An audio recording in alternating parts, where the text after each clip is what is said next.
about to say that. I see that you were just named president. Yes. Of American Atheists. A full-time job, David? A full-time job.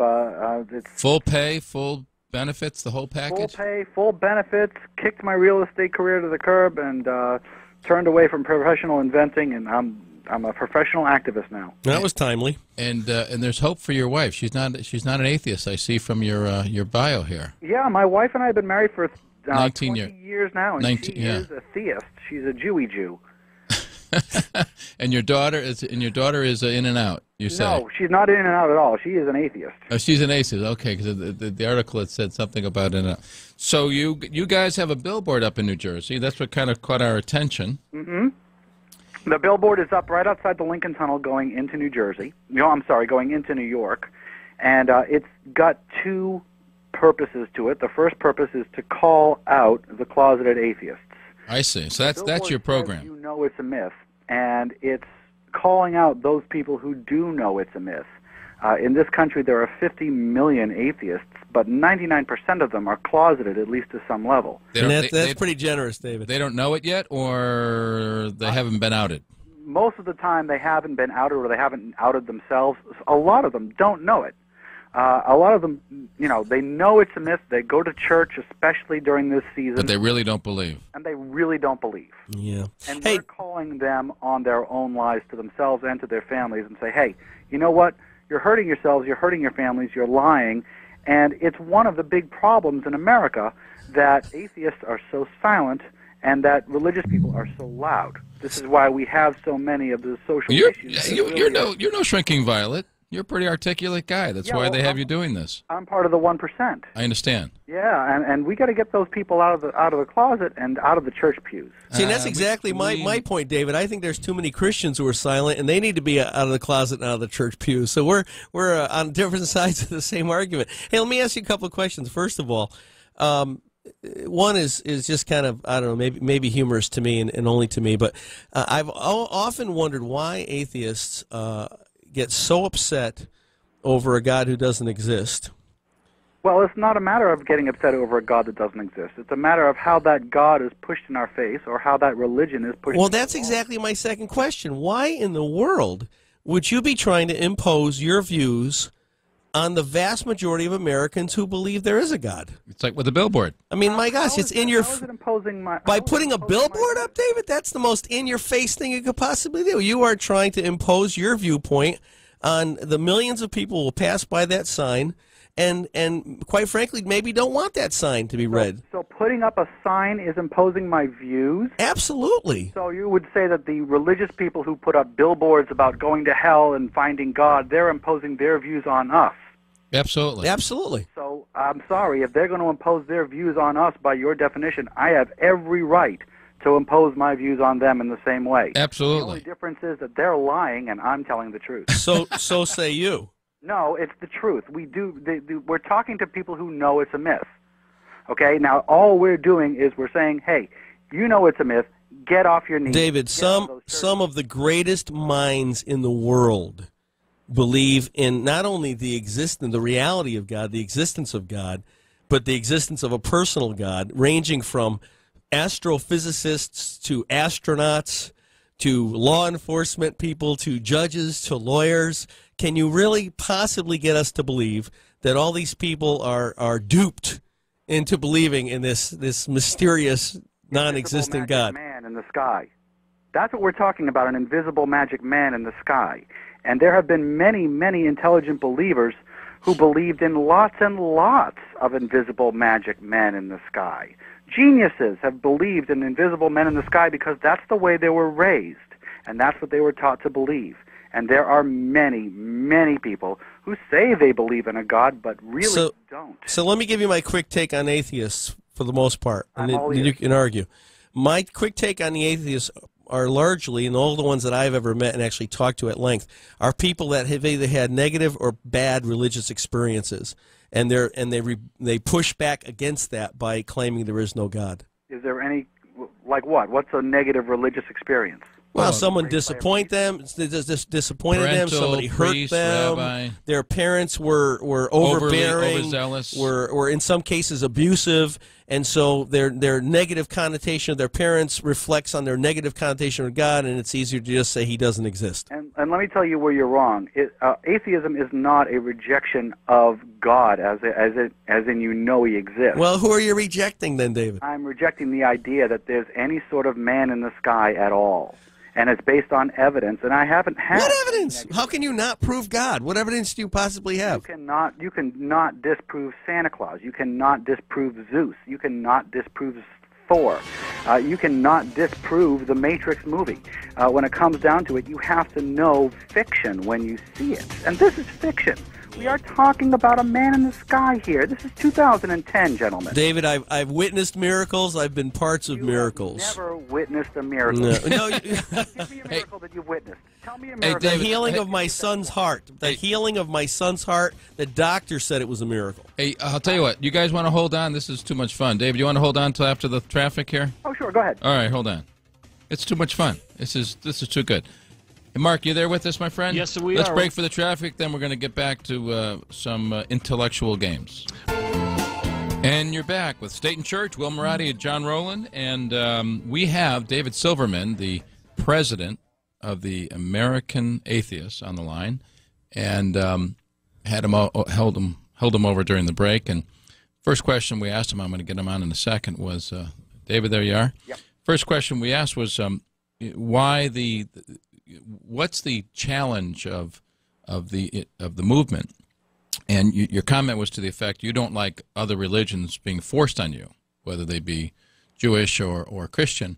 But in essence, you've got your billboard going. You've got a program, a 3-point program, getting people to come out of the closet, as you say, that are true atheists, to attack the myth that Christianity owns the season, right, and to raise awareness of the organization and the movement. And I guess the question, I know Pastor Will was kind of touching on it, why do atheists feel threatened so much? It's not a matter of feeling threatened. The separation of church and state is a real need, and what we need to make everybody understand is that the separation of church and state benefits everybody, not just... Could you, though, David, define what your understanding of the separation of church and state is? Religion is not endorsed by government or furthered by government. Or prohibited by government. Or prohibited by government, but there's a line there. And so give me an example of how something is done that is offensive to you that the government is promoting a particular religion. Okay, you keep using the word offended. It's not about being offended. However, it does upset me quite a bit that I pay higher taxes, and so do every single one of your listeners, so that the churches pay none. And I think that's wrong. No, you don't pay higher taxes because churches have never paid taxes, so you've always paid exactly the same amount of taxes. It comes to whether or not churches have paid taxes. Churches in this country have always not paid taxes. And that's wrong. And it's wrong to say, oh, you know what, it's a church that's automatically doing good deeds. Well, it's not. Churches are profit centers. They make money. Their preachers make money. I would be happy to show you our financial statement anytime you would request, and you would see that we make very little money. You do not declare your money. And I'm not talking about your particular church, Will. I'm talking about churches in general need to be audited. They need to have responsibility. I agree. The government needs to reform the faith-based initiative and actually make sure that the federal money isn't going to... I say amen to you, David. I agree with you 100% on that. David, let me ask you, so you think that charities and 501c3s should also be paying taxes? I think all charities and 501c3s should have the exact same responsibilities. That is, if you're going to say that you're tax exempt, you need to justify it. The only thing that's different between a religious organization now and every other kind of organization is that charities and nonprofits, like American Atheists, have to defend our nonprofit status on a regular basis. Wait. You're a nonprofit? You're not paying taxes, David? So you guys aren't paying taxes? We're a 501c3 educational organization. And yet you're going to criticize us for being a 501c3 that doesn't pay taxes. You're not hearing me at all. I'm really disappointed. You guys are not hearing me at all. We're hearing I you. find it very carefully. I'm going to speak very slowly. All right, we'll pay attention, David. Churches do not have to defend their nonprofit status We told you that we agree with you. No, I don't agree with that. No, don't agree with the auditing. I agree with the fact that churches should not have to substantiate their nonprofit status, and all other 501s should. I agree. We agree that they should that way. So I substantiate disagree just with like you on the that. not-for-profits. Okay, so that's one of the things that we're talking about. But let's talk about billboards and the myth. I mean, we're talking about a myth that has changed more on the face of the planet Earth than any other myth ever has. We're talking about a myth that has sustained for nearly 2,000 years. We're talking about a myth that hundreds, if not thousands, of people have been martyred for. We're talking about people like Copernicus and Kepler and Galileo and Newton and Einstein, all people who believed that there was a God in one shape, fashion, or form. You're wrong on a whole bunch of different places there, but you are right when you keep saying we're talking about a myth that did this and a myth that did that. We're talking about a myth only because you're talking about a myth. I totally agree. And there is one more myth, and that is that Christianity owns Christmas. Christmas is a stolen holiday. There is absolutely nothing. Well, Christ was not born in December. We know that to be true. Christ wasn't born anywhere near December, and all of the trappings of Christmas predate Christianity. David, we're going to have to let you go, but Merry Christmas, and God bless you. And thanks a bunch for having me on. And we'll do it again. .org. Thank you. Bye-bye. Right, take care. Bye-bye. Boy, they get so offended, and they get so hyper. My gosh. They don't.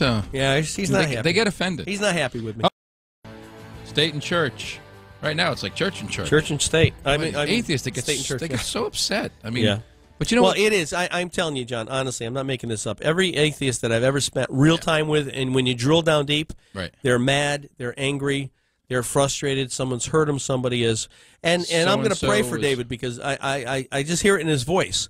And how I'm not offended. I'm not, yeah, you are. And the anger is it starts at a 10. Oh gosh, and there's zero toleration. Well, it's like the guy that was suing for taking out the under God in the Pledge of Allegiance. Right. Suing on behalf of his daughter. His daughter wasn't objectionable to it. Right. It's like, come on, what are you trying to make a case here for?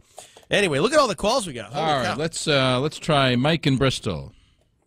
Thank you for taking my call, Governor and Pastor. Hey, Mike. I'm so tired of hearing atheists talk and be hypocrites. I'm just so sick of it. Since your show's been on, I've been a real faithful listener. I'm just so upset.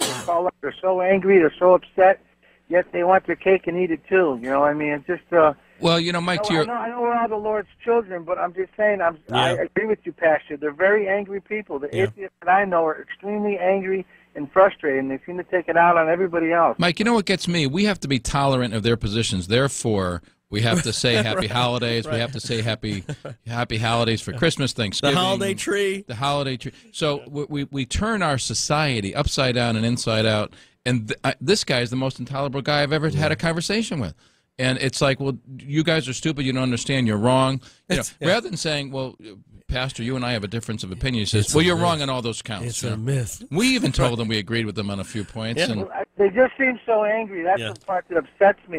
You can't have a civil conversation with somebody like that. We could agree to disagree, but... No, they can't. They can't. They can't, Mike, because they're angry. They're angry and they're frustrated and they're hurt. And I pray for them. I feel bad for guys like David. They've been fairly sick. Here's what their job is. Their job is to chill the rest of us. Yeah. And he gets paid for it. And they get somewhat. I mean, he gets paid for it. It's somewhat successful at chilling society. And he's well spoken. He's articulate. But they want all the churches to not to be tax exempt, but they're tax exempt because they're in education. Oh, he didn't like him. We brought that up. Oh my, we hit a nerve on that one. Ooh la la. Yeah. So we said to him, "Why are you doing this?" He says, "We want churches to pay taxes." Okay. How about charities? Yeah.